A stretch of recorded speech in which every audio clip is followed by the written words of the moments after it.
ჯორჯ რასელის ტაქტიკამ ბრიტანეთის გრან-პრიზე საერთოდ არ იმუშავა.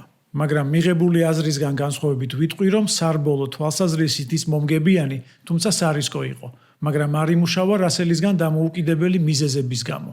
სილვერსტოუნზე სტარტის წინ ამინდი მზიანი იყო.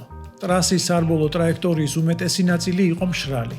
სველი რჩებოდა მხოლოდ ბოლო სექტორი, განსაკუთრებით ბოლო 2 ნელი მოსახვევი, სადაც რასელის მხრიდან დიდი შეცდომის დაშვება ნაკლებად სავარაუდო იყო. რბოლის შესაძლო 3 სცენარიდან 2 რასელისთვის მომგებიანი იქნებოდა. პირველი რბოლა თუ ჩვეულ რეჟიმში ჩატარდებოდა. გარდამავალ საბურავებზე მყოფი ბოლიდები ტრასის ველ მონაკვეთებს სწრაფად გააშრობდნენ, ჯორჯი გაახურებდა თავის ხისტ საბურავებს და უპირატესობას მოიპოვებდა ტემპში. მეორე თუ ტრასაზე უსაფრთხოების მანქანა გამოვიდოდა. ასეთ შემთხვევაში პელეტონი თავისთავად შეიკრებოდა და რასელი გარდამავალ საბურავებზე მყოფ პილოტებთან ჩამორჩენას უმტკივნეულოდ შეძლებდა. მაგრამ ყველაფერი ჯორჯისთვის ყველაზე ცუდი მესამე სცენარით განვითარდა. ტრასაზე ვირტუალური უსაფრთხოების მანქანის რეჟიმი ჩაირთო. ლოუსონის ავარიის დროს მეორედან მეოთხე წრის ჩათვლით და ბორტოლეტოს ავარიის შემდეგ მეხუთედან მეშვიდე წრის ჩათვლით. ვირტუალური უსაფრთხოების მანქანის დროს ყველა თანაბარი სიჩქარით მოძრაობს ტრასაზე.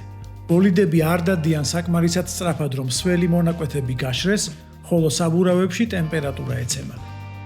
შესაბამისად, ის მშრალი ამინდის მონაკვეთი, რომელიც რასელს თავის სასარგებლოდ უნდა გამოეყენებინა, უბრალოდ გაიხარჯა. რადგან მე-9-10 წრეზე ისე გაწვიმდა, რომ ყველა გარდამავალ საბურავებზე დაბრუნდა. რასელის ტაქტიკის რისკიც სწორედ ამაში მდგომარეობდა. თანამედროვე უსაფრთხოების მკაცრი წესების გამო მას უბრალოდ ჩაფიქრებულის განხორციელების საშუალება არ მიეცა. საბოლოოდ კი მიიღო ის, რასაც ტოტო ვოლფმა რბოლის შემდეგ სრული კატასტროფა უწოდა.